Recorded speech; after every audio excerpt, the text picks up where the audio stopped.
followed. Maybe it's carjackers or terrorists or the FBI for that matter. You want to make sure you're not being followed. So you do what's called a surveillance detection route, an SDR, in 4 phases. The first phase is called the red phase, right? So we're on a main street here in Washington, D.C. right now. That's called a red road. So if I go outside and I start walking down the street, it is utterly impossible for me to know if I'm being followed or not. But if I'm familiar with the neighborhood, let's say I live in the neighborhood or I work in the neighborhood, it would not be alerting, it would not be unusual for me to get off this main road and start cutting through the neighborhood. That's called a black road.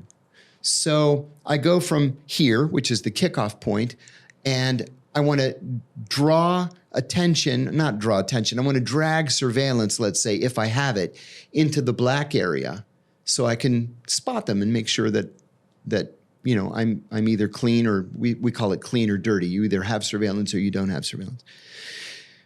So I don't want to be alerting. I don't want them to say, hey, he's doing a surveillance detection route. We should stay on him. He's probably a spy.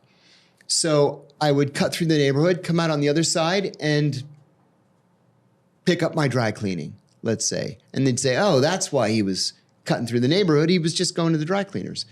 Then I do a more provocative phase where I'll do something like a technique that's called stair stepping, where you go up a block, make a right, go 1 block, make a left, go a block, make a right, go a block. So it looks like a stair step on a map. Really what you're doing is every time you cross the street, you're going like this to make sure you're not going to be hit by a car. Really, you're looking to see if anybody's following you. Or you can window shop and you're not really looking in the window. You're looking at the reflection in the window